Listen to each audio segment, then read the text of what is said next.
Hello everyone. Today we'll discuss about the second step of aerobic respiration, that is the Krebs cycle, which takes place within the mitochondria.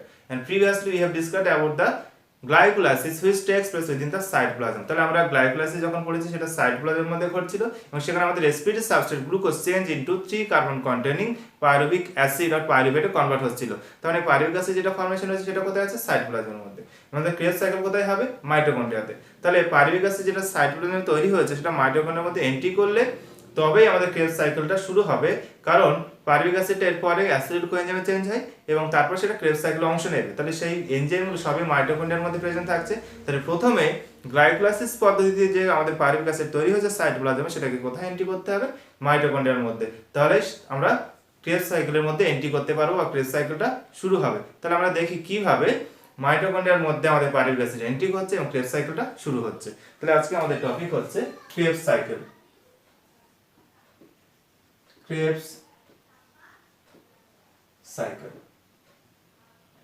তাহলে আমরা first কি দেখেছিলাম যে আমাদের glucose molecule, এটা হচ্ছে আমাদের 6 carbon containing glucose molecule change into pyruvate, যেটা হচ্ছে আমাদের 3 কার্বন কন্টেনিং কম্পাউন্ড। তাহলে কোন প্রসেস এখানে হেল্প করেছিল? তাহলে এখানে প্রসেসটা ছিল আমাদের গ্লাইকোলাইসিস। তাহলে গ্লাইকোলাইসিসের থ্রু দিয়ে আমাদের respiratory substrate glucose change into pyruvic acid আর পাইরুভেট, যেটা হচ্ছে 3 কার্বন কন্টেনিং কম্পাউন্ড। তাহলে এটা কোথায় তৈরি হয়েছে? তাহলে এটা যদি আমরা দেখাই, এখানে আমরা মাইটোকন্ড্রিয়াল মেমব্রেনটাকে যদি এখানে এইভাবে দেখিয়ে দিই, তাহলে এদিকটা হচ্ছে আমাদের সাইটোপ্লাজম এবং নিচেরটাকে আমরা দেখাচ্ছি, এটা হচ্ছে আমাদের মাইটোকন্ড্রিয়া। তাহলে আমাদের সাইটোপ্লাজমের মধ্যে গ্লাইকোলাইসিস ঘটেছে, তাহলে পাইরুভিক অ্যাসিড তৈরি হয়েছে, সেটা কোথায় এন্ট্রি করতে হবে? মাইটোকন্ড্রিয়ার মধ্যে। কিন্তু আমাদের পাইরুভিক অ্যাসিড যেটা সেটা হচ্ছে পোলার মলিকিউল। পোলার হওয়ার কারণে সেটা মাইটোকন্ড্রিয়াল মেমব্রেন ভেদ করে যেতে পারছে না। তাহলে সেখানে ট্রান্সপোর্টার প্রোটিন যেগুলো আছে, যেতে এখানে প্রোটিন লিপিড প্রোটিনের লেয়ার, তাহলে সে লিপিডের লেয়ার ভেদ করে সে যেতে পারবে না, কারণ লিপিড মলিকিউলগুলো হাইড্রোফিলিক হাইড্রোফোবিক বিষয়টা থাকছে এবং আমাদের পাইরুভেট হচ্ছে পোলার মলিকিউল হওয়ার কারণে সে যেতে পারছে না। সেই জন্য এই যখন এন্ট্রি করবে তাহলে সেখানে ট্রান্সপোর্টার প্রোটিন যারা থাকে তারা সাহায্য করবে পাইরুভিক অ্যাসিডটাকে মাইটোকন্ড্রিয়ার মধ্যে এন্ট্রি করতে। তাহলে যাই হোক, তাহলে আমাদের পাইরুভিক অ্যাসিডটা মাইটোকন্ড্রিয়ার মধ্যে এন্ট্রি করলে ক্রেবস সাইকেল শুরু হবে। তাহলে সেই জন্য আমাদের পাইরুভিক অ্যাসিড যেটা আছে পাইরুভেট 3 কার্বনের, তাহলে এটা কোথায় এন্ট্রি করে গেল আমাদের? তাহলে এটা এন্ট্রি করে গেল আমাদের মাইটোকন্ড্রিয়ার মধ্যে। তাহলে মাইটোকন্ড্রিয়ার মধ্যে এন্ট্রি করার পরে তাহলে এটা কি 3 কার্বনই রয়ে গেছে, শুধুমাত্র সাইটোপ্লাজমের কোথায় ঢুকেছে? আমাদের মাইটোকন্ড্রিয়ার মধ্যে। মাইটোকন্ড্রিয়ার মধ্যে যখনই এন্ট্রি করবে তাহলে আমাদের এই পাইরুভিক অ্যাসিডটা চেঞ্জ হয়ে যাবে অ্যাসিটাইল কোএনজাইমে। তাহলে চেঞ্জ হবে অ্যাসিটাইল কোএনজাইম এ তে। তাহলে অ্যাসিটাইল কোএনজাইম এ যদি আমরা দেখি, এটা হচ্ছে আমাদের 2 কার্বন কন্টেনিং কম্পাউন্ড, এর মধ্যে দুটো কার্বন আছে।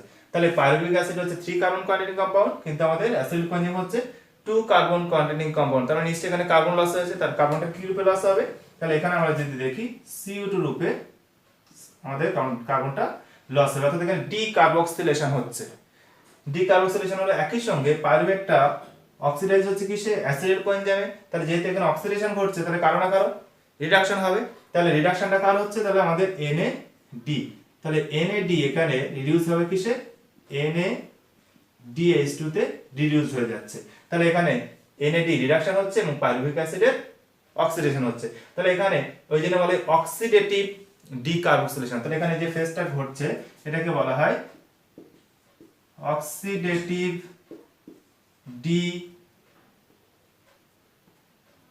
ডিকার্বক্সিলেশন। তাহলে এখানে অক্সিডেটিভ ডিকার্বক্সিলেশন হচ্ছে। তাহলে এখানে দেখো CO2 রিলিজ হচ্ছে, অর্থাৎ কার্বন যেটা লস হয়েছে সেটা CO2 রূপে ডিকার্বক্সিলেশনের মাধ্যমে বেরিয়ে গেছে। NAD রিডাকশন হচ্ছে এবং পাইরুভিক অ্যাসিডে কি হচ্ছে? অ্যাসিটাইল কোএনজাইমে অক্সিডেশন হচ্ছে। তাহলে এই জন্য বলা হচ্ছে অক্সিডেটিভ ডিকার্বক্সিলেশন ফেজ। এবং এখানে যে এনজাইমটা সাহায্য করবে সেটাকে আমরা বলি যে পাইরুভেট ডিহাইড্রোজিনেজ কমপ্লেক্স। তাহলে এখানে যে এনজাইমটা সাহায্য করছে তাকে বলা হচ্ছে পাইরুভেট ডিহাইড্রোজিনেস কমপ্লেক্স, তাহলে ডিহাইড্রোজিনেশনও করছে ডিকার্বক্সিলেশনও করছে, ওই জন্য বলা হচ্ছে পাইরুভেট ডিহাইড্রোজিনেস কমপ্লেক্স এনজাইম কি করবে, মাইটোকন্ড্রিয়ার মধ্যে এনজাইমটা প্রেজেন্ট আছে, সেই জন্য পাইরুভিক অ্যাসিড মাইটোকন্ড্রিয়ার মধ্যে এন্ট্রি না হলে অ্যাসিটাইল কোএনজাইম তৈরি হবে না, সেটা ক্রেবস সাইকেল অংশও নেবে না, সেই জন্য পাইরুভিক অ্যাসিড অবশ্যই সাইটোপ্লাজম থেকে আমাদের কোথায় এন্ট্রি করতে হবে, কোথায় মাইটোকন্ড্রিয়ার মধ্যে। মাইটোকন্ড্রিয়ার মধ্যে যখনই আসছে তাহলে pyruvic acid change into acetyl coenzyme, যেটা হচ্ছে 2 কার্বন কন্টেনিং কম্পাউন্ড, তাহলে কার্বন লস হয়েছে মানে CO2 বেরিয়ে গেছে, NAD থেকে NADH2 থেকে কোএনজাইম এখানে অ্যাড হয়েছে, মানে নিশ্চয়ই এখানে আমরা কি দেখাবো যে একটা কোএনজাইম এ এখানে অ্যাড হচ্ছে, সেই জন্য আমাদের তৈরি হয়েছে অ্যাসিটাইল কোএনজাইম। তাহলে এটা হচ্ছে 2 কার্বন কন্টেনিং কম্পাউন্ড। এবার এই অ্যাসিটাইল কোএনজাইমটাই অক্সালোএসিটিক অ্যাসিডের সঙ্গে সংযুক্ত হয়ে সাইট্রিক অ্যাসিড তৈরি করবে, তাহলে ফার্স্ট কম্পাউন্ড এখানে তৈরি সাইট্রিক অ্যাসিড, সেই জন্য এটাকে আমরা সাইট্রিক অ্যাসিড সাইক্লো বলি। আবার সাইট্রিক অ্যাসিডের মধ্যে যদি দেখা যায় এর মধ্যে 3 কার্বক্সিল গ্রুপ প্রেজেন্ট আছে, তাহলে 3টে কার্বক্সিল গ্রুপ থাকার কারণে এটাকে আমরা TCA সাইক্লো অর্থাৎ ট্রাই কার্বক্সিলিক অ্যাসিড সাইক্লো বলি। তাহলে হ্যান্ডস ক্রেবের নাম অনুযায়ী আমরা ক্রেব সাইক্লো বলি। ফার্স্ট সাইট্রিক অ্যাসিড তৈরি হয়ে গেলে এটাকে আমরা সাইট্রিক অ্যাসিড সাইক্লো বলি। আবার সাইট্রিক অ্যাসিডের মধ্যে 3টে কার্বক্সিল গ্রুপ থাকার কারণে এটাকে আমরা ট্রাই কার্বক্সিলিক অ্যাসিড সাইক্লো অর্থাৎ TCA সাইক্লো বলে থাকি। তো আমরা দেখি এখানে কি ঘটছে, তাহলে আমাদের এখানে কি আছে, অক্সালোএসিটিক অ্যাসিড বলতে পারি অথবা আমরা বলতে পারি অক্সালো অ্যাসিটেট। তাহলে এই অক্সালো অ্যাসিটেটের সঙ্গে কে যুক্ত হচ্ছে, আমাদের অ্যাসিটাইল কোএনজাইম। তাহলে এখান থেকে কে সংযুক্ত হচ্ছে, অ্যাসিটাইল কোএনজাইম, এটা এখানে সংযুক্ত হয়ে গেল। তাহলে এখানে তৈরি হচ্ছে কি আমাদের সাইট্রেট, তাহলে এখানে তৈরি হচ্ছে আমাদের সাইট্রিক অ্যাসিড আর আমরা বলছি সাইট্রেট। তাহলে এখানে যে এনজাইমটা সাহায্য করবে সেই এনজাইমটাকে আমরা কি বলবো, তাহলে এটাকে বলা হয় সাইট্রেট সিনথেজ। তাহলে এখানে যে এনজাইমটা সাহায্য করবে তাকে বলা হচ্ছে সাইট্রেট সিনথেজ। এবার এই সাইট্রিক অ্যাসিডটা কিসে চেঞ্জ হয়ে যাবে, তাহলে সাইট্রিক অ্যাসিডটা চেঞ্জ হয়ে যাবে আমাদের আইসোসাইট্রেট আর আইসোসাইট্রিক অ্যাসিড, আইসোসাইট্রেট অথবা বলতে পারি আইসোসাইট্রিক অ্যাসিড। তাহলে এটা যখন চেঞ্জ হচ্ছে এখানে যে এনজাইম সাহায্য করছে সেটা হচ্ছে আমাদের অ্যাকোনাইটেজ, তাহলে অ্যাকোনাইটেজ এনজাইম কি করছে, সাইট্রিক অ্যাসিডটাকে আইসোসাইট্রিক অ্যাসিড অর্থাৎ আইসোমার ফর্মেশন করছে। আমাদের অক্সালো অ্যাসিড হচ্ছে কি 4 কার্বন কন্টেনিং কম্পাউন্ড, তাহলে অ্যাসিডিক কোএনজাইমের সাথে সংযুক্ত হচ্ছে, তাহলে সাইট্রিক অ্যাসিড যেটা তৈরি হচ্ছে সেটা হচ্ছে আমাদের 6 কার্বন কন্টেনিং কম্পাউন্ড, সেখানে আইসোসাইট্রেট যেটা তৈরি হচ্ছে সেটা হচ্ছে আমাদের 6 কার্বন কন্টেনিং কম্পাউন্ড। এবার আইসোসাইট্রেট থেকে কি তৈরি হবে, আমাদের আইসোসাইট্রেট থেকে তৈরি হবে alpha keto glutarate, alpha keto glutaric acid আর অথবা বলতে পারি আমরা গ্লুটারেট। তাহলে আলফা কিটো গ্লুটারেট তৈরি হচ্ছে। এই আলফা কিটো গ্লুটারেট যদি আমরা দেখি এটা হচ্ছে আমাদের 5 কার্বন কন্টেনিং কম্পাউন্ড। এটার মধ্যে কটা কার্বন আছে, 5টা কার্বন আছে, তাহলে একটা কার্বন লস হয়েছে, তাহলে কার্বন যেহেতু লস হচ্ছে তাহলে আমরা এখানে কি দেখাবো যে আমাদের ডিকার্বক্সিলেশন আছে, তাহলে এখানে কি ঘটবে, ডিকার্বক্সিলেশন। তাহলে একই সঙ্গে এখানে রিডাকশন হবে কার, NAD, তাহলে NAD এখানে কি হবে, NAD চেঞ্জ ইনটু NADH+H+ অথবা বলতে পারি আমরা NADH2। তাহলে আবার এখানে কি হলো, NAD রিডাকশন হলো, আইসোসাইট্রেট থেকে কি তৈরি হলো, আলফা কিটো গ্লুটারেট যেটা হচ্ছে 5 কার্বন কন্টেনিং কম্পাউন্ড, এখানে CO2 লস হয়েছে, তাহলে এখানে ডিকার্বক্সিলেশন হয়েছে, ডিহাইড্রোজিনেশন হয়েছে। ওই জন্য এখানে আমরা এনজাইমটার নাম যেটা লিখবো সেটাকে বলা হয় আইসোসাইট্রেট ডিহাইড্রোজিনেজ, তাহলে এখানে যে এনজাইমটা সাহায্য করছে সেটা হচ্ছে আমাদের আইসোসাইট্রেট ডিহাইড্রোজিনেজ। এবার এই যে আলফা কিটো গ্লুটারেট যেটা আছে সেটা চেঞ্জ হয়ে যাবে কিসে, এটা চেঞ্জ হয়ে যাবে আমাদের সাকসিনাইল কোএনজাইম এতে, তাহলে এখানে কিসে চেঞ্জ হয়ে যাবে, সাকসিনাইল কোএনজাইম এতে চেঞ্জ হয়ে যাবে, এবং এটা হচ্ছে আমাদের 4 কার্বন কন্টেনিং একটা কম্পাউন্ড। তাহলে 4 কার্বনে যেহেতু নিশ্চয়ই এখানে কি হয়েছে, কার্বন লস হয়েছে, তাহলে এখানে আমরা কার্বনটা কি রূপে লস হয়, CO2 রূপে, অর্থাৎ এখানে কি হবে, ডিকার্বক্সিলেশন হচ্ছে। তাহলে ডিকার্বক্সিলেশন হবে, এখানেও আমাদের কি হবে, NAD রিডাকশন হবে, তাহলে NAD থেকে আমরা কি পাবো, NADH2। তাহলে আমরা এখনো পর্যন্ত দুটো জায়গায় রিডাকশন দেখেছি, আইসোসাইট্রেট থেকে আলফা কিটো গ্লুটারেট ফর্মেশনের সময়, আলফা কিটো গ্লুটারেট থেকে আমাদের সাকসিনাইল কোএনজাইম ফর্মেশনের সময় আমাদের ডিকার্বক্সিলেশন প্লাস NAD থেকে NADH2 ফর্মেশন হয়েছে। আর কি, যেহেতু এখানে কোএনজাইম A অ্যাড হয়েছে তাহলে নিশ্চয়ই আমাদের এখানে কি দেখাতে হবে, একটা কোএনজাইম A আমরা অ্যাড করে দিলাম, তাহলে সেটা এখানে এন্ট্রি করেছে, সেখানে সাকসিনাইল কোএনজাইম ফর্মেশন হয়েছে। তাহলে এখানে যে এনজাইমটা সাহায্য করেছে সেটাকে বলা হয়, তাহলে আমরা এনজাইমটা এদিকে লিখছি আলফা কিটো গ্লুটারেট। তাহলে এখানে কি হয়েছে দেখো, ডিহাইড্রোজেনেশন হচ্ছে, সেই জন্য এখানে আমরা বলবো যে আলফা কিটো গ্লুটারেট ডিহাইড্রোজিনেজ, ডিহাইড্রোজিনেজ। তাহলে এখানে যে এনজাইম সাহায্য করছে আলফা কিটো গ্লুটারেট ডিহাইড্রোজিনেজ। এবং এখানে সাকসিনিক কোএনজাইম যেটা তৈরি হয়েছে এটা এবার কিসে চেঞ্জ হয়ে যাবে, তাহলে এটা যদি দেখা যায় এটা আমাদের চেঞ্জ হয়ে যাবে সাকসিনিক অ্যাসিডে। তাহলে এটা চেঞ্জ হয়ে যাবে আমাদের সাকসিনিক অ্যাসিড, অথবা আমরা লিখতে পারি সাকসিনেট।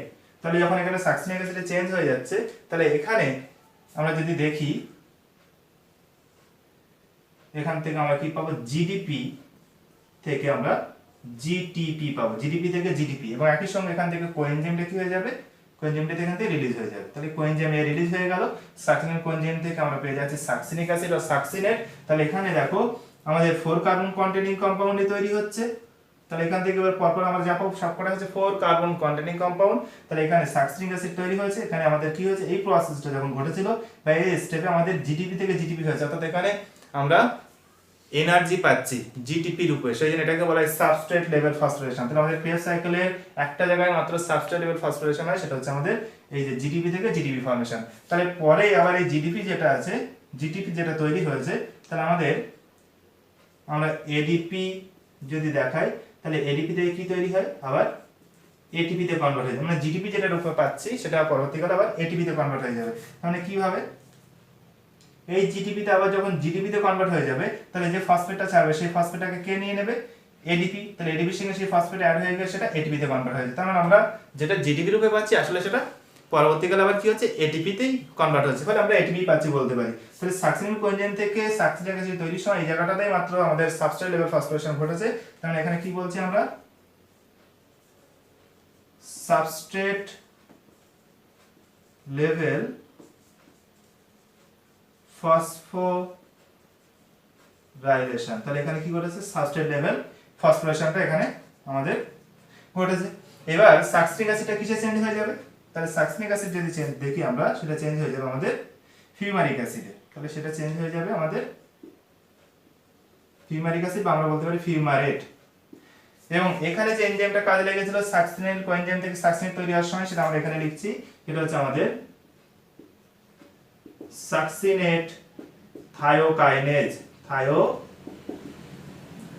তাহলে এখানে যে এনজাইমটা আমাদের হেল্প করছে সেটা হচ্ছে আমাদের সাকসিনেট থায়োকাইনেজ। এবং সাকসিনিক অ্যাসিড থেকে ফিউমারিক অ্যাসিড বা ফিউমারেট তৈরির সময় কাজে লেগেছে আমাদের এনজাইম যে সাকসিনেট ডিহাইড্রোজিনেজ,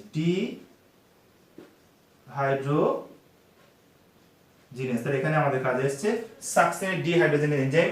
এবং এখানে আমাদের একটা কি হবে, রিয়াকশন হবে, এবং সেখানে যে কোফ্যাক্টর এখানে হেল্প করছে সেটা হচ্ছে আমাদের এফএডি। তাহলে এখানে আমরা কাকে পাবো, এনএডি কে পাবো না, তাহলে আমরা এখানে কি পাবো, এফএডি আমাদের কিসে কনভার্ট হয়ে যাচ্ছে, FADH2 তে কনভার্ট হয়ে যাচ্ছে। তাহলে FADH2 পাবো। তাহলে আমরা এখানে NADH2 পাচ্ছি, NAD এখানে রিডাকশন হচ্ছে, এখানে কার হচ্ছে, FAD রিডাকশনে FADH2 তৈরি হচ্ছে। তাহলে আমাদের সাকসিনেট থেকে ফিউমারিন যখন তৈরি হচ্ছে তখন হেল্প করছে সাকসিনেট ডিহাইড্রোজিনেজ, এবং এখানে ডিহাইড্রোজিনেশন যখন হচ্ছে সেই হাইড্রোজেনটাকে অ্যাকসেপ্ট করছে কি FAD। তাহলে FAD কিসে কনভার্ট হয়ে যাচ্ছে, FADH2, অর্থাৎ FAD রিডাকশন হচ্ছে, তাহলে FADH2 তে কনভার্ট হয়ে যাচ্ছে।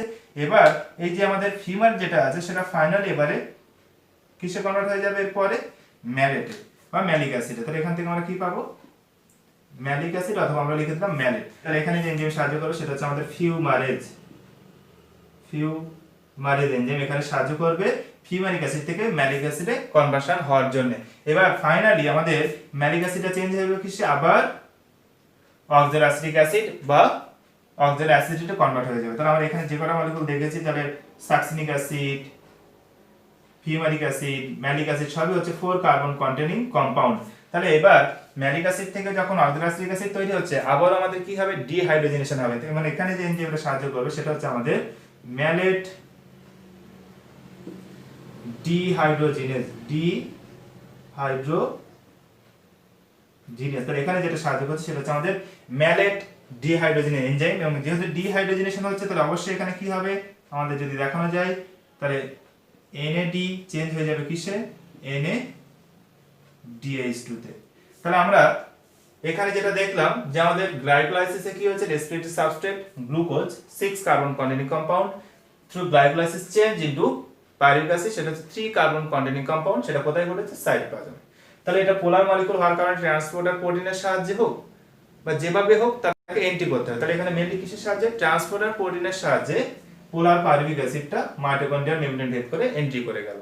এবার যখন ভিতরে এন্ট্রি করছে তাহলে সেখানে কি হচ্ছে, পাইরুভেট ডিহাইড্রোজেনাস কমপ্লেক্স এনজাইম, অর্থাৎ এখানে যে এনজাইমটা আছে সেটা ডিহাইড্রোজেনেশনও করবে আবার ডিকার্বক্সিলেশনও করবে, সেই জন্য কমপ্লেক্স বলা হয়েছে। তাহলে পাইরুভিক অ্যাসিডটা কিসে চেঞ্জ হয়েছে, অ্যাসিটাইল কোএনজাইম, তাহলে 3 কার্বন থেকে 2 কার্বন কন্টেনিং কম্পাউন্ডে চেঞ্জ হয়েছে। তাহলে এখানে ডিকার্বক্সিলেশন হয়েছে, কোএনজাইম এ যেহেতু তৈরি হয়েছে কোএনজাইম অ্যাড হয়েছে, প্লাস এনএডি রিডাকশন হয়েছে কিসে, NADH2 তে। তারপর এই যে অ্যাসিটাইল কোএনজাইম যেটা 2 কার্বনের ফর্মেশন হয়েছে সেটা কার সঙ্গে কম্বাইন করেছে, 4 কার্বন কন্টেনিং অক্সালোঅ্যাসিটিক অ্যাসিডের সঙ্গে, ফলে এখানে 6 কার্বন কন্টেনিং সাইট্রিক অ্যাসিড তৈরি হয়েছে এবং সেখানে এনজাইম সাহায্য করেছে citrate synthase. Next, citrate change into isocitrate with the help of aconitase enzyme. তাহলে এখানে অ্যাকোনাইটেজ এনজাইমের সাহায্যে সেটা চেঞ্জ হয়েছে আইসোসাইটেটে, এটাও 6 carbon containing compound. Isocitrate then change into alpha ketoglutarate which is a 5 carbon containing compound. তাহলে এখানে কি হচ্ছে, ডিকার্বক্সিলেশন হচ্ছে, কার্বন নাম্বার চেঞ্জ কমছে মানে ডিকার্বক্সিলেশন হচ্ছে, তাহলে CO2, এবং এখানে আমাদের কি হচ্ছে, NAD রিডাকশন, ফলে NAD থেকে NADH2 হয়েছে। এবং তারপরে যদি দেখা যায় আলফা কিটোগ্লুটারেট চেঞ্জ ইনটু আমাদের সাকসিনেট কোএনজাইমে, তাহলে কিসের সাহায্যে, আলফা কিটোগ্লুটারেট ডিহাইড্রোজেনেস। আর এখানে যেটা চেঞ্জ হয়েছিল আইসোসাইটেট থেকে আলফা কিটোগ্লুটারেট, সেটা হচ্ছে আইসোসাইটেট ডিহাইড্রোজেনেস। তাহলে আমাদের এনজাইমগুলো সবসময় কোন সাবস্ট্রেটের উপরে কাজ করছে সেই হিসেবে এবং কি রিঅ্যাকশন করছে সেই হিসেবে নামকরণটা করা হয়। যেমন আইসোসাইটেট এর উপরে কাজ করছে কি, তাহলে আইসোসাইটেট ডিহাইড্রোজেনেস, তাহলে ডিহাইড্রোজেনেশন করছে আইসোসাইটের উপরে কাজ করছে। আবার এখানে আলফা কিটোগ্লুটারেট ডিহাইড্রোজেনেস যেটা কার উপরে কাজ করবে, আলফা কিটোগ্লুটারেটের উপরে কাজ করছে এবং ডিহাইড্রোজেনেশন করছে, ফলে নামটা দিয়েছে আলফা কিটোগ্লুটারেট ডিহাইড্রোজেনেস। তাহলে সে কি করলো, 5 কার্বন কন্টেনিং আলফা কিটোগ্লুটারেট যেটা ছিল সেটাকে চেঞ্জ করে দিয়েছে সাকসিনাল কোএনজাইমে, যেটা 4 কার্বন কন্টেনিং কম্পাউন্ড, এবং এখানে অবশ্যই কোএনজাইমে অ্যাড হয়েছে। এবং এবারে সাকসিনিক কোএনজাইম যেটা সেটা চেঞ্জ হয়েছে কিসে, সাকসিনিক অ্যাসিড আর সাকসিনেটে। তাহলে সেটা যখন চেঞ্জ হলো তাহলে সেটাও 4 কার্বন কন্টেনিং কম্পাউন্ড, এবং এখানে আমাদের জিডিপি থেকে জিডিপি ফর্মেশন, অর্থাৎ এখানে সাবস্ট্রেট লেভেল ফসফোরেশনটা ঘটেছে এবং সেটা আবার এখান থেকে ফসফেট নিয়ে এডিপি থেকে এটিপি ফর্মেশন করছে, মানে আলটিমেটলি আমরা এনার্জি বা এটিপি পাচ্ছি। তাহলে আমরা সরাসরি পাচ্ছি বলে এটা হচ্ছে আমাদের সাবস্ট্রেট লেভেল ফসফোরেশন। তাহলে আমাদের এটাকে কি বলা হচ্ছে, সাবস্ট্রেট লেভেল ফসফোরেশন। এবং এখানে যে এনজাইম সাহায্য করে সেটা হচ্ছে সাকসিনেট থায়োকাইনেজ। তারপরে সাকসিনিক অ্যাসিডে চেঞ্জ হয়েছে কিসে, ফিউমারিক অ্যাসিডে বা ফিউমারেট, তাহলে সেটা হচ্ছে আর কার্বনে, তাহলে এখানে ডিহাইড্রোজেনেশন ঘটেছে। তাহলে এখানে এনজাইম হচ্ছে সাকসিনেট ডিহাইড্রোজেনেজ, যেটা হচ্ছে মাইটোকন্ড্রিয়ার ইনার মেমব্রেনে উপস্থিত একটা এনজাইম। তাহলে সাকসিনেট ডিহাইড্রোজেনেজ এখানে সাকসিনিক অ্যাসিডটাকে ফিউমারিক অ্যাসিডে চেঞ্জ করেছে।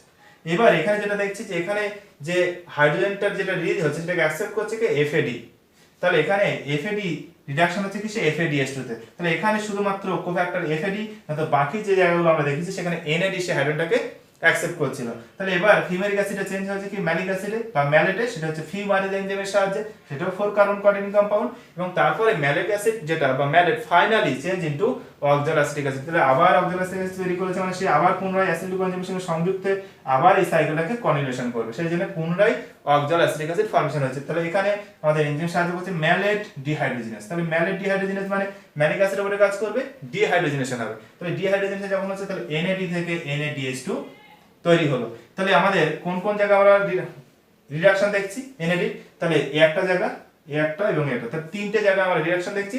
আর একটা কোথায়, যেখানে FADH2 তৈরি হচ্ছে এই জায়গাটাতে। তাহলে সরাসরি এটিপি তৈরি হচ্ছে কোথায়, সাকসিনিক কোএনজাইম থেকে সাকসিনিক অ্যাসিড তৈরির সময়। এবার মাইটোকন্ড্রিয়ার ভিতরে যে ক্রেবস সাইকেল ঘটছে তার কয়েকটা বিশেষত্ব হচ্ছে। তাহলে এটা যদি দেখা যায় তাহলে ইট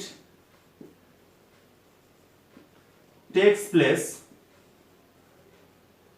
in presence of O2, তাহলে এটা অক্সিজেনের প্রেজেন্সে হবে, কিন্তু আমাদের ক্রেবস সাইকেলে যদি দেখা যায় সরাসরি অক্সিজেনের ইউটিলাইজেশন বা ব্যবহার নেই। তাহলে আমাদের লাস্ট ইলেকট্রন ট্রান্সপোর্ট চেনের আমরা শেষে গিয়ে দেখব, সেখানে গিয়ে শুধুমাত্র অক্সিজেনটা কি হয়, ইউজ হয় সেই লাস্ট ইলেকট্রন অ্যাকসেপ্টর রূপে, কিন্তু এখানে আমাদের অক্সিজেনের কোনো প্রয়োজন নেই। তাহলে আমাদের এই যে অ্যারোবিক রেসপিরেশনের লাস্ট যে স্টেপ সেখানে গিয়ে বা ইলেকট্রন ট্রান্সপোর্ট চেনে আমাদের অক্সিজেনটা ইউটিলাইজ হবে, অক্সিজেনের প্রয়োজন আছে, তার আগে অক্সিজেনের কিন্তু সরাসরি কোনো প্রয়োজন পড়ে না, সেই জন্য এটা অক্সিজেনের প্রেজেন্স হবে, কিন্তু সরাসরি অক্সিজেন এখানে কিন্তু অংশ নেয় না। আর একটা বিষয় যেটা, যেখানে আমাদের অ্যাসিডেল কোএনজাইম যেটা দুই কারণে তৈরি হচ্ছে সেটা কমপ্লিটলি অক্সিডাইজ হয়ে যাচ্ছে দুটো জায়গায়, এখানে একটা CO2 রূপে পাওয়া যাচ্ছে, এখানে একটা CO2, অর্থাৎ কমপ্লিটলি অক্সিডেশন ঘটছে। তাহলে এখানে কিন্তু অক্সিডেশনটা ঘটছে কিন্তু উইদাউট ইউটিলাইজেশন অফ অক্সিজেন, অর্থাৎ অক্সিজেনের ব্যবহার ছাড়াই কিন্তু এখানে আমাদের অক্সিডেশনটা ঘটছে। তাহলে একটা বিষয় যেখানে টেক্স প্লেস হচ্ছে মাইটোকন্ড্রিয়ার মধ্যে, কিন্তু ইন প্রেজেন্স অফ অক্সিজেন। তাহলে অক্সিজেনের উপস্থিতি দরকার, কিন্তু এখানে অক্সিজেনের প্রয়োজন পড়বে না। এবারে আমরা এখানে যেটা দেখলাম যে আমাদের গ্লুকোজ পারভিক অ্যাসিডে চেঞ্জ হয়েছে, তারপরে এটা কমপ্লিট হয়েছে। তাহলে আমরা এখনো পারভিক অ্যাসিড এন্ট্রি করেছে, সেটা চেঞ্জ হয়েছে যেমন অ্যাসিডিক কোএনজাইমে। তাহলে এখানে আমরা কি পেয়েছি? NADH2 পেয়েছি। আবার সেটাই যখন ক্রেবস সাইকেলে অংশ নিয়েছে, তাহলে আমরা কি পেয়েছি? এখানে NADH2 পেয়েছি, এখানে NADH2, এখানে GTP, এখানে FADH2, এখানে NADH2। তাহলে তিন জায়গায় NADH2, এক জায়গায় FADH2, এক জায়গায় GTP এই রূপে পেয়েছি। এবার আমরা তো দেখেছিলাম যে আমাদের গ্লুকোজ এখানে কতগুলো ছিল? 1 মলিকিউল গ্লুকোজ ছিল, এটা 6 কার্বনে। তাহলে 3 কার্বন এবার 3 কার্বন কন্টেনিং মলিকিউল যখন তৈরি হবে, তাহলে আমরা এখানে কতগুলো পাবো? তাহলে এখানে আমাদের 2 মল অর্থাৎ 2 অণু এখানে কিন্তু আমরা পাবো পারভিক অ্যাসিড। তাহলে আমাদের এক অণুর ক্ষেত্রে আমরা হিসাবটা দেখিয়েছি। তাহলে আমরা এখানে কি দেখছি? এটাই হচ্ছে আমাদের ক্রেবস সাইকেল। তাহলে এই ক্রেবস সাইকেলকে আমরা কি TCA সাইকেল বলতে পারি, যেহেতু সাইট্রিক অ্যাসিড ফর্মেশন হচ্ছে, সেটা হচ্ছে তিনটে কার্বক্সিল গ্রুপ যুক্ত, সেই জন্য ট্রাই কার্বক্সিলিক অ্যাসিড সাইকেল, অথবা সাইট্রিক অ্যাসিড তৈরি হচ্ছে বলে এটাকে সাইট্রিক অ্যাসিড সাইকেল আমরা বলি। তাহলে এটাকে কি কি বলা যেতে পারে? TCA সাইকেল, যেহেতু এর মধ্যে তিনটে কার্বক্সিল গ্রুপ থাকছে সাইট্রিক অ্যাসিডের মধ্যে। আর একটা হচ্ছে আমাদের সাইট্রিক অ্যাসিড সাইকেল, যেহেতু সাইট্রিক অ্যাসিড ফর্মেশন হচ্ছে, তাহলে এই নামে আমরা জানি। আবার ক্রেবস সাইকেল নামে জানি। তাহলে ক্রেবস সাইকেলে যদি আমরা দেখা যায় এখনো পারভিক অ্যাসিডের জন্য আমাদের কি হচ্ছে? একটা 1 ক্রেবস সাইকেল কমপ্লিট হচ্ছে। তাহলে এবার আমাদের এখনো গ্লুকোজের জন্য যদি আমরা হিসাব করি, তাহলে এখনো গ্লুকোজ ভেঙে 2 অণু পারভিক অ্যাসিড তৈরি হয়। তাহলে 2 অণু যদি এন্ট্রি করে, তাহলে আমরা যা যা পেয়েছি প্রত্যেকটা জিনিস ডবল পাবো। তার মানে আমাদের এখনো গ্লুকোজের জন্য আমাদের ক্রেবস সাইকেলটা দুবার কমপ্লিট হবে। তাহলে আমাদের এখনো পারভিক অ্যাসিডের জন্য যদি বলি, তাহলে ক্রেবস সাইকেল একবার ঘটছে। তাহলে 2 অণু পারভিক অ্যাসিড যদি আসে, তাহলে প্রত্যেকটা কি হয়ে যাবে? 2 ইনটু হয়ে যাবে, অর্থাৎ প্রত্যেকটা ডবল আমরা পাবো। অর্থাৎ দুটো ক্রেবস সাইকেল কমপ্লিট হয় এক অণু গ্লুকোজের জন্য। ক্লিয়ার? তাহলে এবার আমরা যদি হিসাবটা দেখি এখানে কি কি পেলাম, তাহলে আমরা যখন দেখছি পারভিক অ্যাসিড থেকে অ্যাসিডিক কোএনজাইম চেঞ্জ হয়েছে, তাহলে আমরা কি কি পাচ্ছি? এখানে পারভিক অ্যাসিড থেকে যখন আমাদের অ্যাসিটাইল কোএনজাইম A ফর্মেশন হয়েছে, তখন আমরা কি পেয়েছি? তখন যদি আমরা দেখি এখানে 1 NADH2 পেয়েছি। তাহলে এখানে এখনো NADH2 পেয়েছি। এবার যখন আমাদের অ্যাসিডিক কোএনজাইমটা ক্রেবস সাইকেলে অংশ নিচ্ছে, তাহলে আমাদের এই রিঅ্যাকশনটাকে, যেটাকে আমরা কি বলেছি? Oxidative decarboxylation. তাহলে এটা কিন্তু ক্রেবস সাইকেলের পার্ট নয়। তাহলে এটাকে ক্রেবস সাইকেলের মধ্যে ধরা হয় না। তাহলে শুধু এটুকুই আমরা ক্রেবস সাইকেলের মধ্যে ধরবো। তাহলে আমাদের পারভিক অ্যাসিডটা যখন অ্যাসিডিক কোএনজাইমে চেঞ্জ হয়েছে, তখন আমরা কি পেয়েছি? একটা NADH2। এবার যখন আমাদের ক্রেবস সাইকেলে যাচ্ছি, তাহলে আমরা যখন ক্রেবস সাইকেলে এন্ট্রি করছি, তাহলে তখন আমরা কি কি পাচ্ছি যদি দেখি, তাহলে এখানে 1 2 3, তাহলে আমরা কি পাচ্ছি? 3 NADH2। FADH2 যদি দেখি, তাহলে 1 FADH2। এবং GTP যদি দেখা যায় বা ATP, তাহলে সেটা কটা পেয়েছি? তাহলে আমরা 1 GTP পেয়েছি, যেটা সাবস্ট্রেটেবল ফসফোরাসের মাধ্যমে আমরা পেয়েছি। এবার তাহলে এটা তো এখনো পারভিক অ্যাসিড যখন ক্রেবস সাইকেলে অংশ নিচ্ছে, তাহলে এটুকুর জন্য একটা NADH2। ক্রেবস সাইকেলের জন্য আমরা কি পাচ্ছি? তাহলে 3টে NADH2, একটা FADH2, 1 GTP। এবার যদি আমাদের গ্লুকোজ অণু সম্পূর্ণরূপে ক্রেবস সাইকেলে অংশ নেয়, তাহলে এখনো গ্লুকোজের জন্য ক্রেবস সাইকেলটা কি হবে? দুবার কমপ্লিট হবে, 2 টাইমস। তাহলে সেই জন্য আমরা যদি 2 অণু পারভিক অ্যাসিড দিয়ে এটা দেখাই, তাহলে এখানে কিন্তু আমাদের যা কিছু পেয়েছি প্রত্যেকটা কি হয়ে যাবে? ডবল হয়ে যাবে। তার মানে আমরা এখানে কি পাবো?